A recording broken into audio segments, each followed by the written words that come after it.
Welcome.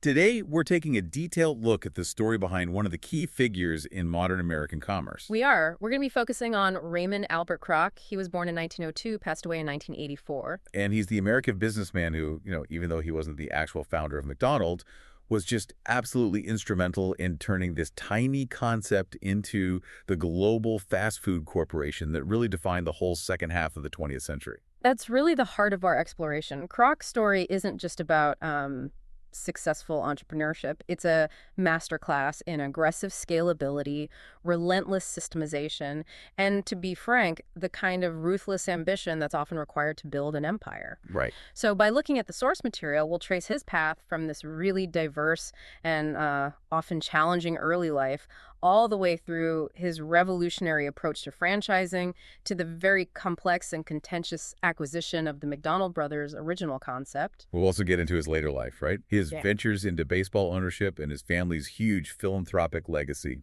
So our objective for you listening is to really grasp the mechanics of how he did it.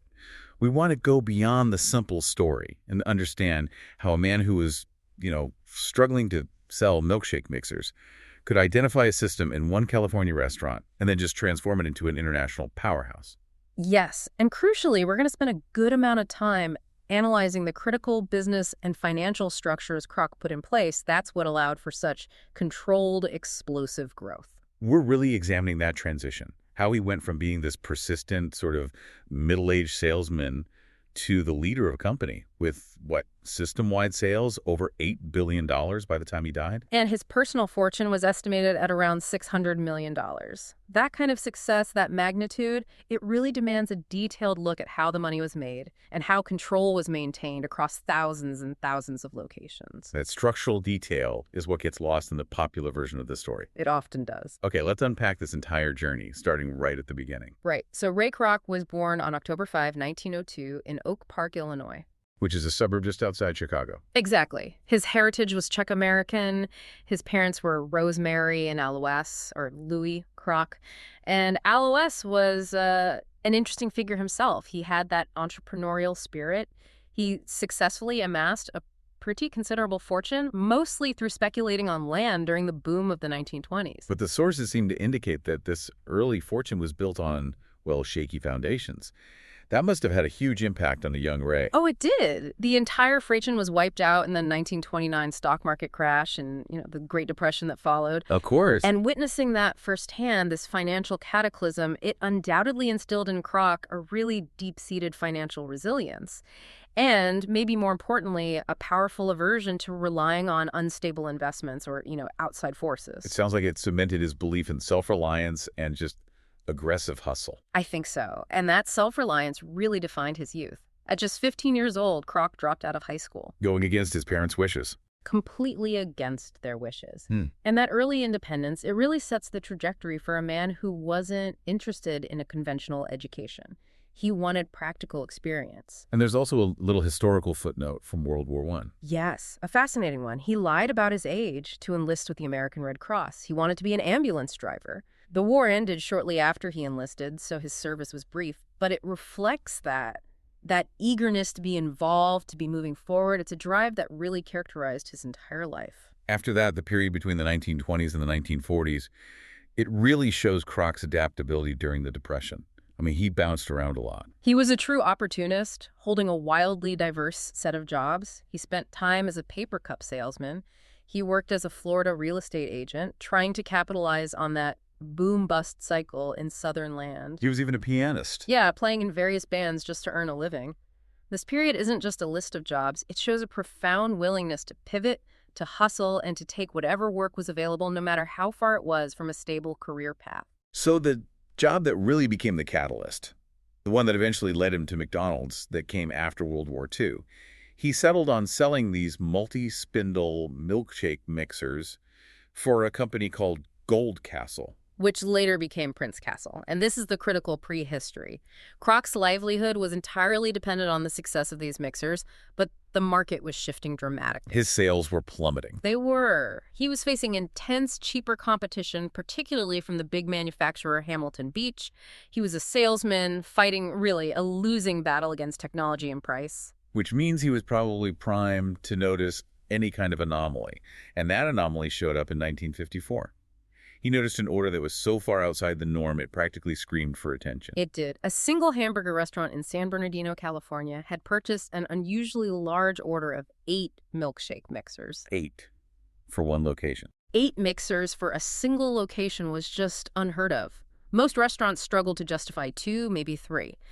So Kroc's curiosity wasn't just piqued. His livelihood depended on understanding why this one place needed so much volume. He decided to go visit the restaurant himself, which was owned by Richard and Maurice McDonald. And when he got there, what did he see? I mean, beyond just the high volume of milkshakes? He saw efficiency, he saw a system. He was immediately impressed not just by the number of customers, but by the, quote, efficiency and speed of the entire operation. This wasn't chaos. It was a tightly controlled production line. And this was driven by the speedy service system the brothers had introduced back in 1948. Exactly. It was a streamlined assembly line for preparing food. So Kroc didn't see hamburgers. He saw a blueprint. He saw potential for industrial-level replication. That's the perfect way to put it. He saw the structure, the engine, and the demand. So he convinced the McDonald brothers to let him franchise the concept nationally. And the sources are clear. He started out as their franchising agent. That's right. He was their agent first. Then, in 1955, he opened his own restaurant, which was actually McDonald's 9th overall in Des Plaines, Illinois. And that marks his immediate entry into corporate leadership. He served as company president from that year all the way to 1968. Before we really get into the business model, we have to talk about the surprising intersection of 2 huge American icons, Kroc and Walt Disney. It's a fantastic historical parallel. The sources confirm that Kroc and Disney had actually met decades earlier. During World War I. Yes, both serving as ambulance attendant trainees in Old Greenwich, Connecticut. They were contemporaries, part of that same generation of massive entrepreneurs. And Kroc tried to leverage this connection. He wrote a letter to Disney proposing a McDonald's location inside the new Disney development, which of course was Disneyland. And what happened next is where the story gets a little murky. Right, the corporate mythology. The standard, widely circulated tale suggests Disney agreed, but only on one condition: that Kroc would raise the price of fries from 10 cents to 15 cents, allowing Disney to pocket the 5-cent difference. The story goes that Kroc refused, unwilling to compromise on his low price commitment to the customer. Which led to Disneyland opening without a McDonald's. That's the story. But historical accounts, particularly those cited by writer Eric Schlosser, view this version with a lot of skepticism. He suggests it's a doctored retelling that was later popularized by McDonald's executives. So what's the more likely scenario? According to some records, it's simply that the proposal was returned without approval. Just a simple no. Well, regardless of the exact truth, I think the anecdote really highlights Kroc's fundamental commitment to low price points and consistency. It does. He believed in providing maximum value to the customer, and that was just not negotiable for him. But that commitment to consistency also defined his revolutionary approach to franchising. And this is where Kroc truly innovated. He set himself apart from basically every other business that was expanding at the time. Instead of selling these large, exclusive territorial licenses, which was standard practice, he insisted on the single-store franchise model. Which is the core of his strategic genius. It absolutely is, and it really requires a detailed explanation. In the mid-20th century, most franchisors saw their business as a way to generate quick, large sums of cash. They'd sell huge territories, say the rights to all of New Jersey, to a single investor for a high upfront fee. And Kroc realized that was a deeply flawed model for the long term. Exactly. Why was it flawed? Because the franchisor, in this case, Kroc, would immediately lose all control. If the person running McDonald's of New Jersey decided to cut corners, use cheaper ingredients, or change the menu, Kroc had very little recourse without long, expensive legal battles. It would ruin the brand consistency. And Kroc was obsessed with standardization. Territorial licenses were standardization killers. Yeah. So by granting the right to only a single store location at a time, he retained maximum leverage. So if a franchisee didn't strictly adhere to every single one of his operational rules, they simply wouldn't be granted the rights to open the next location down the road. This was his enforcement mechanism. It ensured the system remained uniform across all locations, and it fulfilled his core contractual obligation to the McDonald brothers to maintain the integrity of their speedy service system.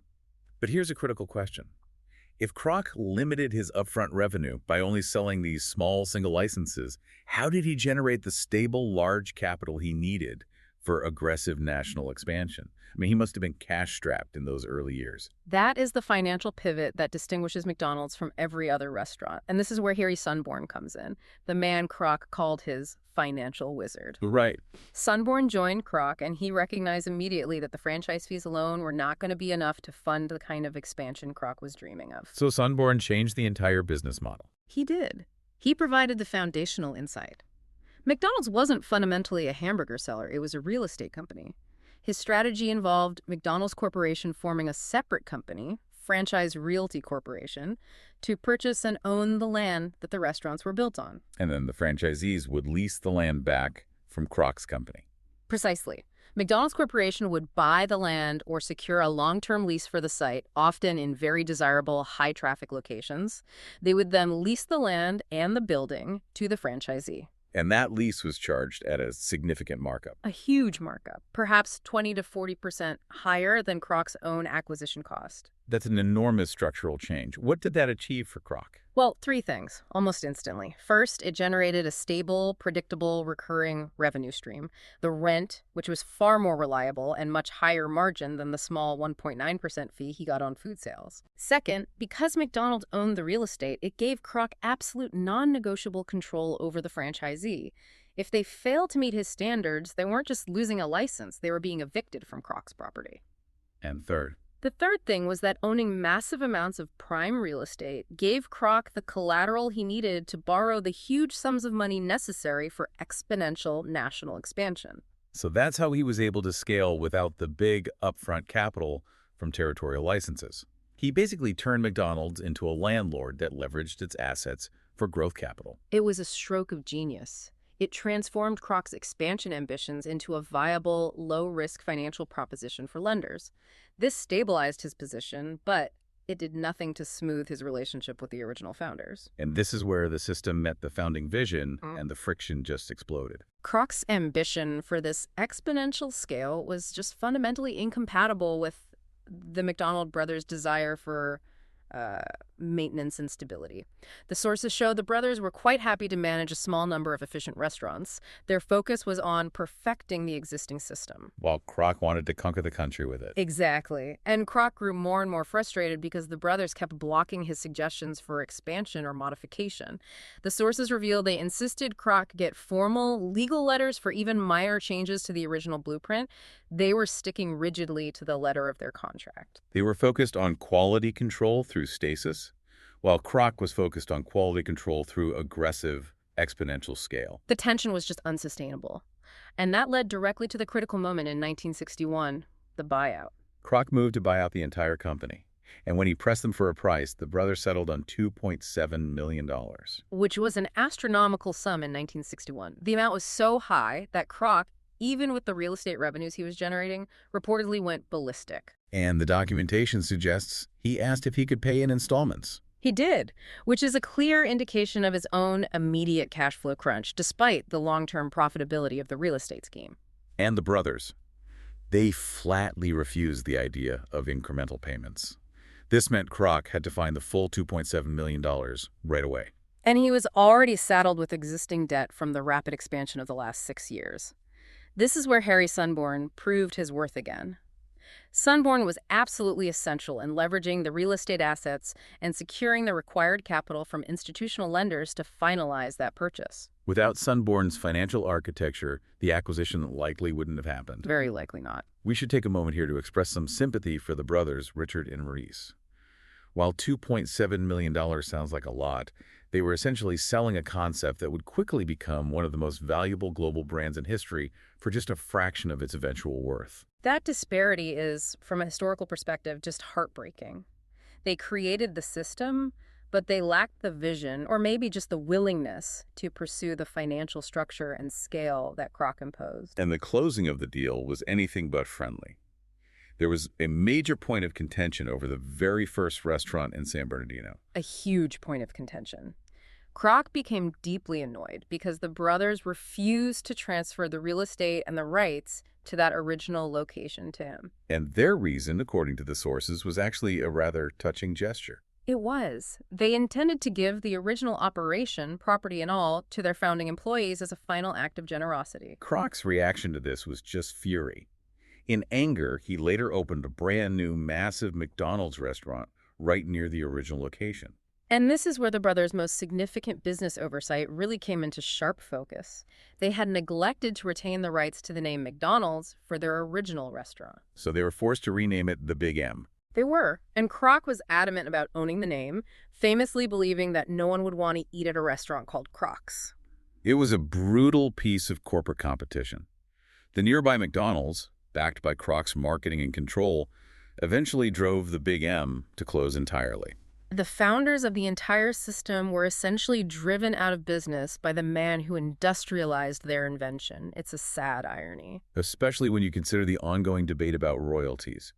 There's an allegation that Kroc promised a continuation of the original 1% annual royalty to the brothers, based only on a handshake agreement during the buyout. This is a widely publicized claim, especially since the movie The Founder came out. But what does the strict historical documentation show? The record is clear on this. There is no evidence of this handshake agreement beyond a claim made by a nephew of the McDonald brothers years later. We have to be impartial and state that historically this remains an unverified claim. But it does highlight the ruthlessness involved in acquiring total control. The brothers sold everything, including any future royalties, for that one cash lump sum. And we should note, just for balance, that despite the dramatic end of their involvement, neither of the brothers publicly expressed lasting disappointment over the deal. Richard McDonald, speaking years later, reportedly said he had no regrets. Whether they felt slighted or not, the reality is that Kroc now had total undisputed control. With Sunborn's real estate machine generating cash flow and the single-store franchise system ensuring compliance, Kroc's focus shifted entirely to scaling his standardized vision across the globe. Let's turn to what Kroc mandated to ensure that this massive scale maintained absolute quality. He kept the foundation of the brothers' speedy service system for preparation. He did, but Kroc added the operational rigor. His contribution was this intense focus on standardization, setting rules so strict they were almost obsessive. The goal was simple. Every single item, especially the hamburger, had to taste exactly the same in every single restaurant, whether you were in Illinois, California, or eventually Tokyo. This required intense operational mandates covering every micro detail of the operation. Oh, yes. We're talking about rules that dictated specific portion sizes, exact cooking methods, precise cooking times, down to the second and standardized packaging. Kroc's system was designed to remove human error and subjectivity completely. He even mandated that franchisees use specific brands of equipment and vetted suppliers. All to ensure consistency. And he was adamant about quality control, even rejecting cost-cutting measures that were becoming common in the industry at the time. The source material specifically points out his prohibition on using soybean filler in the hamburger patties. Right. Other fast food places were experimenting with fillers to lower costs, but Kroc rejected this entirely. He wanted to ensure the meat quality remained consistent. This focus on consistency, even when it meant a higher cost, was the bedrock of building customer trust. And these strict rules went well beyond the kitchen, didn't they? They moved into customer service and front-of-house operations. Absolutely.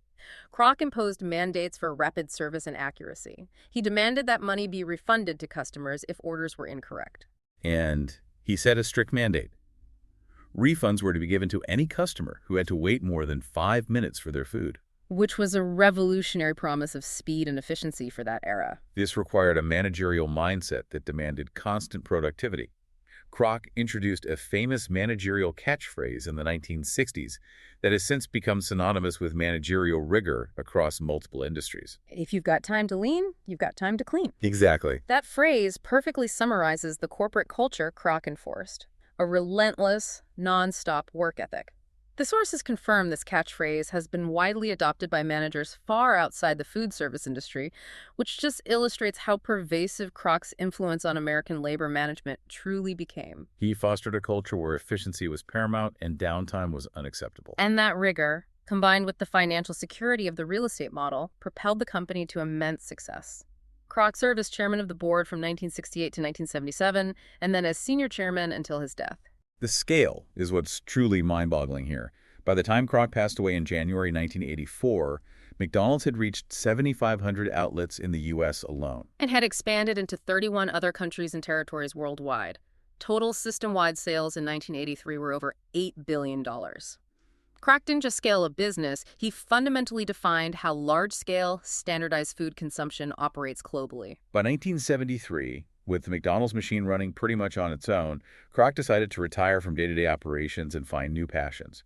He returned to his lifelong favorite sport, baseball. He was a dedicated fan, and a fascinating moment occurred when, while he was on vacation, he read in the newspaper that the San Diego Padres were for sale. And crucially, they had been conditionally sold to a D.C. grocery chain owner who planned to move the team out of San Diego. So Kroc stepped in, driven by a mix of fandom and civic pride, and he bought the team for $12 million, keeping them in San Diego.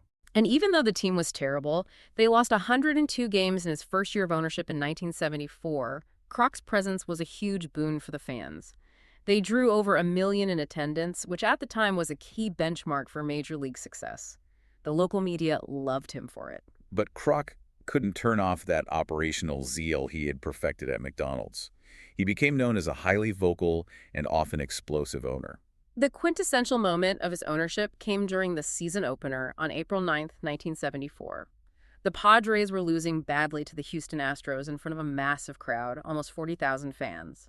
And Kroc, completely frustrated with the poor play, did something unprecedented. He grabbed the public address microphone. He did, and he didn't mince words. He declared publicly, "I've never seen such stupid ball playing in my life." And the sources say the crowd, sharing his frustration, just erupted in cheers of approval. It was a spectacular, very public display of a frustrated businessman trying to apply his demanding system to the chaotic world of professional sports. His enthusiasm, or maybe his willingness to apply his business mindset to team building, eventually got him into official trouble with the league. Yes, in 1979, Kroc publicly expressed interest in acquiring future free agents, specifically mentioning stars Greg Nettles and Joe Morgan. Which is a violation of the rules against tampering with players still under contract.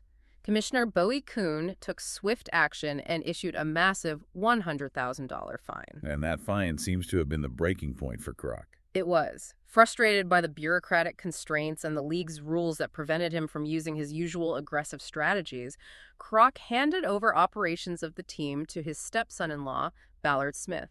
His quote, summarizing his exit, was perfect. "There's more future in hamburgers than baseball." But despite the drama and the fines, his impact on San Diego baseball was ultimately positive. In 1984, the year he died, the Padres honored him by wearing a special patch with his initials, RAK. And that was the year they went on to win the National League pennant. Kroc was eventually inducted into the Padres Hall of Fame in 1999. Moving from sports to politics. The source material identifies Kroc as a lifelong, staunch Republican with deeply held conservative views. His political philosophy was really rooted in that self-reliance he learned during the Great Depression.